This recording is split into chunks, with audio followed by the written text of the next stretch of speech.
Vamos abrir a palavra de Deus no Evangelho de Mateus, capítulo 28.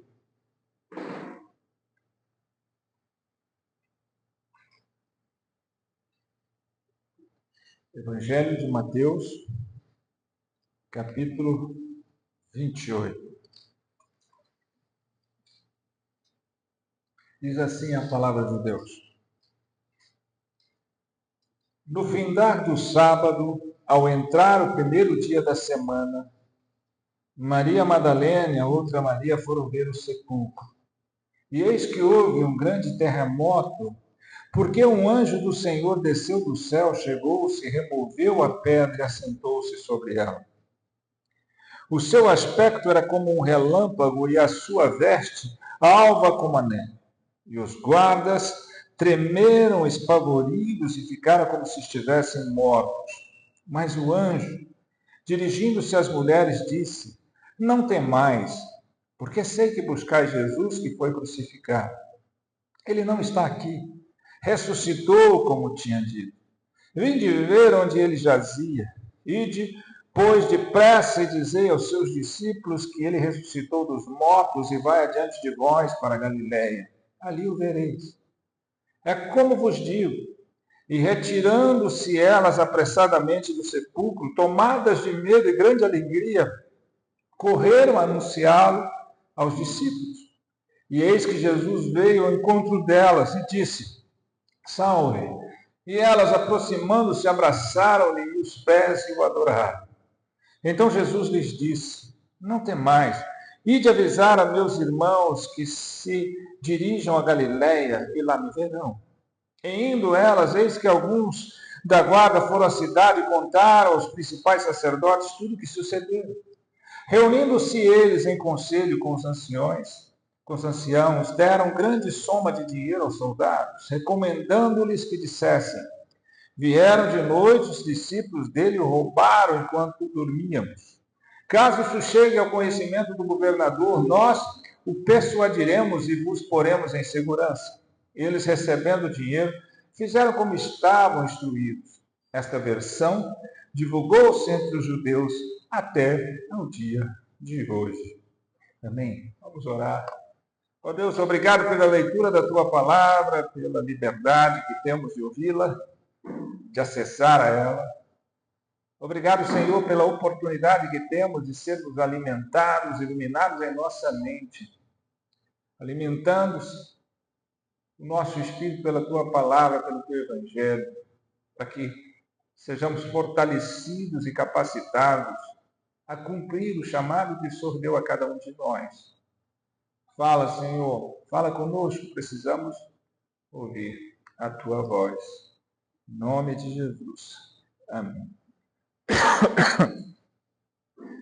Hoje é aquilo que tem um livro muito antigo que eu tenho guardado em casa que diz assim, né? O título dele é Hoje é sexta-feira, mas domingo vem aí. Né? E nós vivemos isso. Né?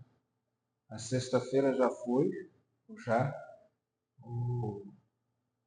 a morte sacrificial, né? Expiatória de Jesus na cruz do Calvário, mas o domingo chegou da ressurreição. E essa é a nossa esperança. É aí que se alimenta todas as coisas. Esse texto fala exatamente disso, da ressurreição do nosso Senhor e Salvador Jesus Cristo. E essa é a pedra essencial, fundamental, que faz com que todas as coisas se concretizem. Né? Porque fica imaginando, né, todos os 4 evangelhos falam tanto da crucificação e não menos também da ressurreição de Cristo.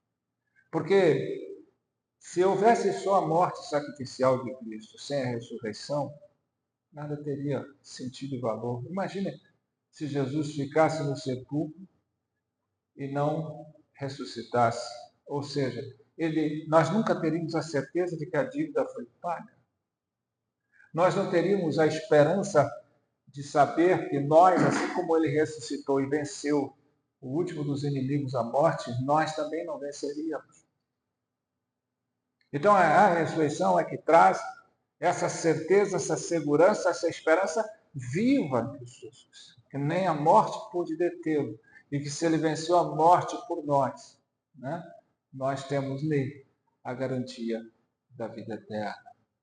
Então não existe o sacrifício vicário de Cristo sem a ressurreição. Por isso, nós do Ocidente, nós celebramos o dia do Senhor, o domingo da ressurreição. Né? Essa é a diferença nossa com o judaísmo, que ainda preserva o sábado, né? Mas para nós, o primeiro dia, o dia do Senhor, é o domingo da ressurreição. Porque foi a concretização, o selo, a cereja do bolo, aonde Jesus venceu. E aonde muitos daqueles que creem resistem, e aqueles que são inimigos de Deus contradizem e tentam contradizer o tempo todo que não houve ressurreição, sendo que, né, a autenticidade, a veracidade disso se fez por 40 dias. Jesus ressurreto andou e foram muitas e muitas das testemunhas. Isso é irrefutável, isso é inegável de que Jesus andou. E ele andou aqui, ele ressuscitou materialmente, verdadeiramente e de maneira real. Né? Então, ele teve um corpo diferente e glorioso, mas com as marcas da crucificação para identificação de tudo aquilo que ele passou. E é esse corpo ressurreto que nós vamos ter. Essa é a nossa esperança. Né? Todos viram, muitas testemunhas viram, mais de 500 pessoas viram e testemunharam a sua ressurreição. A sua presença física, material, real e verdadeira. Então, esse é um dia de celebração. Celebra-se na Páscoa, porque Páscoa a gente sabe que é o significado hebraico, passar por cima, quando, lá em Gênesis, quando Deus manda lá no Egito, né, o anjo da morte chegar aqui, e aqueles que tinham o sangue aspergido lá no portal, o anjo da morte passaria de largo e ele não morreria, o seu primogênito. Então, assim foi feito. Quem é o Cordeiro Pascal? Que sempre foi feito pelos hebreus. O Cordeiro é o próprio Cristo, que foi entregue, o seu sangue aspergido. Né? A morte passou de largo e ele venceu. Então, teria que ser cumprido exatamente nesse dia. Ele é o Cordeiro Pascal, que deu o seu sangue aspergido. Lembrando que muita gente fala, é o sangue de Jesus. O poder, o sangue significa morte, né?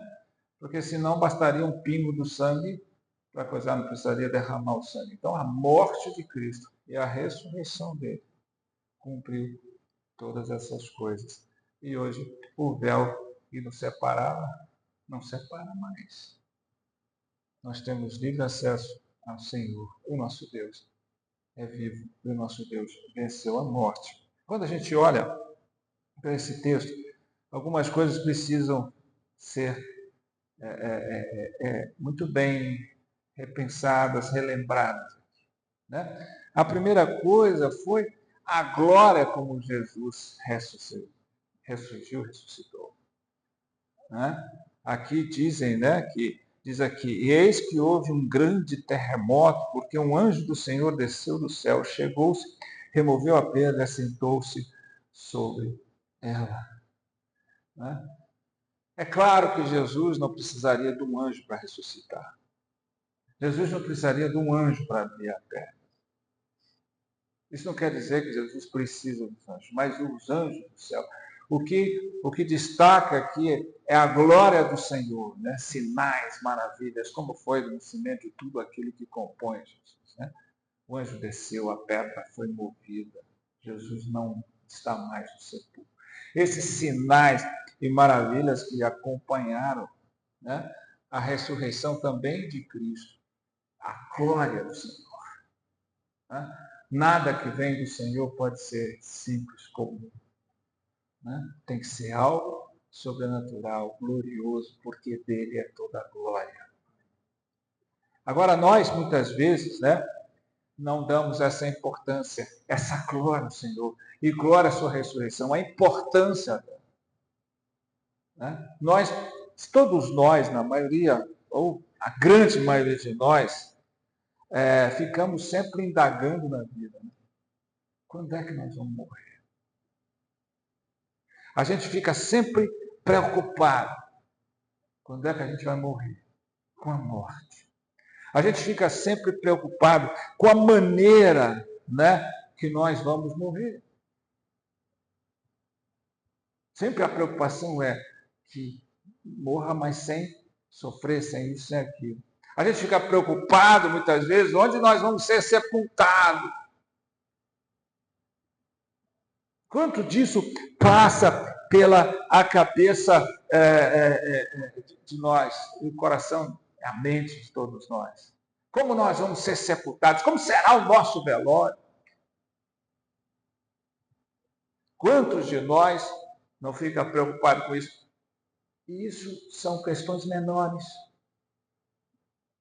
Isso não deveria ser a questão mais importante para que nós preocupemos. Nós devemos preocupar como nós ressuscitaremos. Essa deveria ser a questão. Porque todos vão ressuscitar para a glória, para a vida ou para a morte.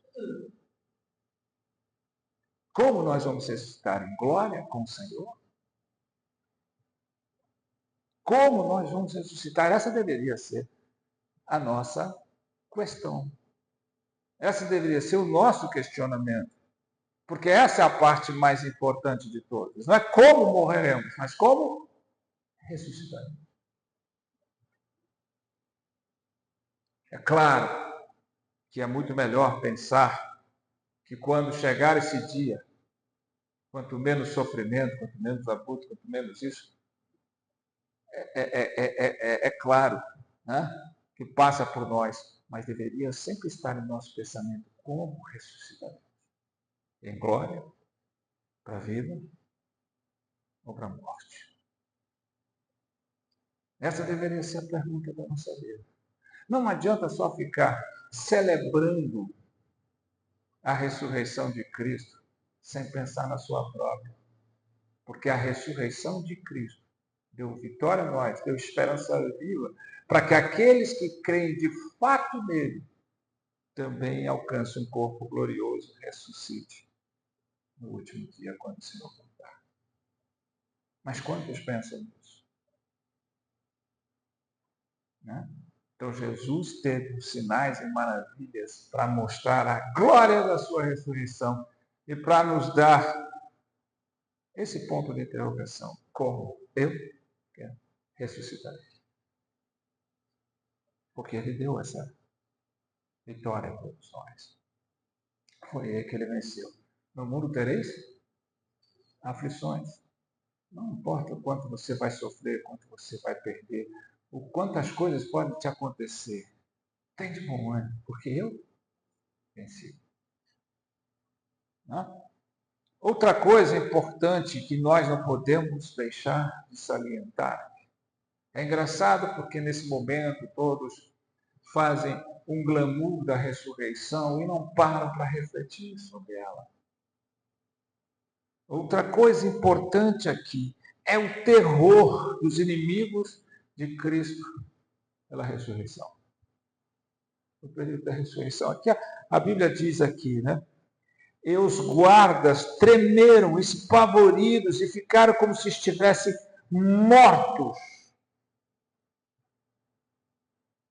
A gente não pode deixar passar isso. Quantos vão ficar em terror, em pavor do dia da ressurreição? Os inimigos do Senhor apavoraram, ficaram em terror, quase mortos, parados, né? Petrificados com aquilo. E isso vai acontecer também. Aqueles que não estão em Cristo são inimigos dele, porque todos nascem inimigos de Deus, filhos da ira. Por isso é que eu sempre tenho falado que a paz primeira que o Senhor nos dá é a paz com Deus. Ou seja, eu deixo de ser inimigo, adversário de Deus e passo a ser filho de Deus por adoção em Cristo Jesus. Depois eu recebo a paz de Deus. E por fim, eu vou receber a paz futura, que é quando Jesus voltar e o pecado não mais existir. Não vai haver mais guerra entre o meu espírito com a minha carne. Você fica imaginando o terror dos inimigos. É só você olhar e lembrar da arca do dilúvio, quando ela fechou e quando aquele pessoal percebeu que não, tudo aquilo que havia sido dito era verdade. Noé ficou 120 anos construindo e sendo escarnecido, sendo talvez elemento de piada daquele povo, de escárnio. Mas quando aconteceu o que eles viram que aconteceram, você pode pensar no barulho que aquelas pessoas foram para a arca tentando abrir, mas ela estava lacrada, de fora para dentro, porque não dava mais para entrar. Então você pode ouvir os gritos, o terror, o pavor daquelas pessoas e pensar, agora eu creio, mas agora não tem mais.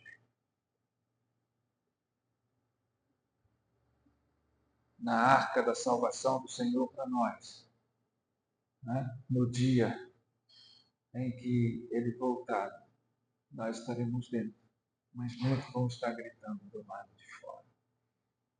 E não tem como escapar.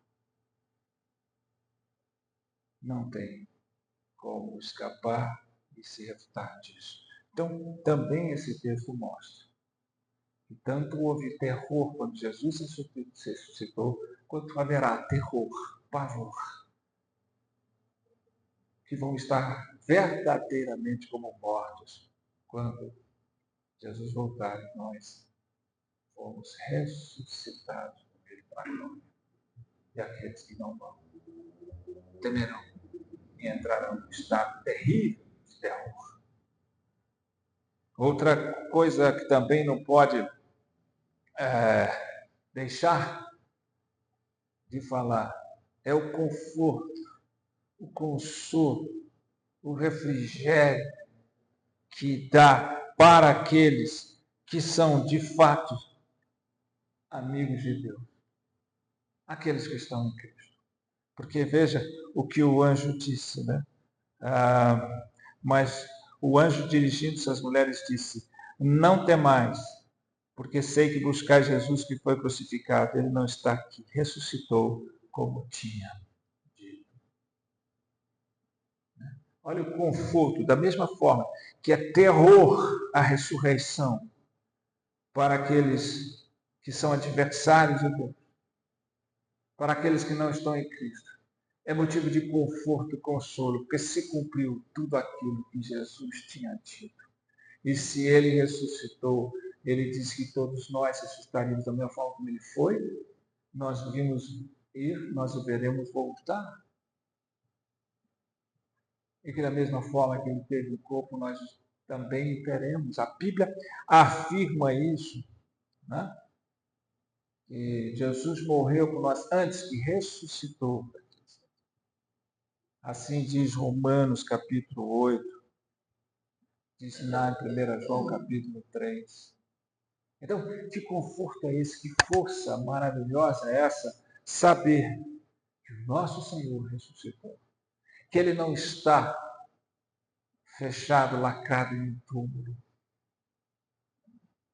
Que Ele vive. Que os heróis das pessoas, os heróis das religiões diversas da humanidade, estão lá nos seus sepulcros mortos. Mas o Senhor da vida, o túmulo não pôde prender, a morte não pôde vencer. Isso é o conforto para nós. Podemos atravessar as piores coisas, podemos enfrentar as piores tribulações. Cada um de nós tem uma realidade na vida diferente da outra. Uns vão ter mais sofrimento, outros menos sofrimento, mas não escaparemos do sofrimento, porque a porta é estreita e o caminho é apertado, e sempre será. Daqueles que verdadeiramente estão em Cristo. Mas o consolo, é de que, como Paulo diz, essa leve e momentânea tribulação, por quê? É temporário. O que me reserva para a eternidade é estar na glória com o Senhor, é ter uma ressurreição, um corpo totalmente renovado em glória. E eu vou viver junto com meu Deus. Isso é conforto. Isso é conforto. Não podemos negar também, né, a graça do Senhor, né? Que é um Deus de amor. É um Deus que sabe, é o sumo sacerdote que reconhece as nossas fraquezas, que sofreu e sabe todas as nossas dores. Que somos fracos, pecadores e falhamos. Veja como ele é gracioso, né? Ele disse aqui no versículo 10. Então Jesus lhe disse quando ele já não era um anjo dizendo, era o próprio Cristo ressurreto, dizendo para aquelas mulheres, não temais, ide avisar a meus irmãos que se dirigem a Galiléia e lá me verão. Os meus irmãos que me abandonaram, os meus irmãos que me negaram, os meus irmãos que fugiram quando tudo aconteceu. Ele não levou em consideração nada disso. São os meus irmãos, os meus amados. São os meus amados. Olha que coisa maravilhosa nessa pequena tecido da frase do versículo. Meus irmãos. Isso dá um colorido especial, né? Porque ele não mandou vá lá e adverte os meus discípulos, aqueles fracos, aqueles débeis que abandonaram, que fugiram no pior momento. Não, diga aos meus irmãos que vão para a Galiléia, que se dirigem para o encontro comigo. Isso é maravilhoso, né? Porque faz com que a gente entenda a graça do Senhor plenamente. Lembra de José no Egito? José foi o levado, né? Escravo. Tentaram matar os irmãos dele. Não conseguiram, venderam como escravo. E lá no Egito, depois de muito tempo, ele se torna o segundo homem mais importante do Egito, só abaixo do faraó. Vêm os irmãos e precisam de mantimento, né? E aí, quando chegam ali, e ele se revela a eles, né? Eles espantados, o que ele diz? Eu sou José, vosso irmão. Ele não falou, agora vocês estão lascados. Agora vocês vão pagar por tudo que fizeram.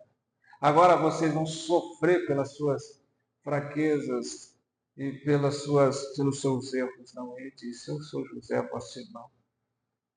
E ele ainda disse, né? Não foi vocês que me mandaram para aqui, foi o meu Deus que assim. Se José, o homem sujeito às mesmas paixões que nós, movido pela graça, pode fazer, quanto mais o Senhor, o próprio Deus. Ele é a graça. Ele é a glória. Ele é amor. Né? Ele não vai, jamais levar em consideração os erros ou a falha, mas ele vai olhar para o nosso coração e ele vai dizer, vem cá, meus irmãos, para todo aquele que de fato o recebeu, foi-lhe dado o poder de ser feito filho de Deus.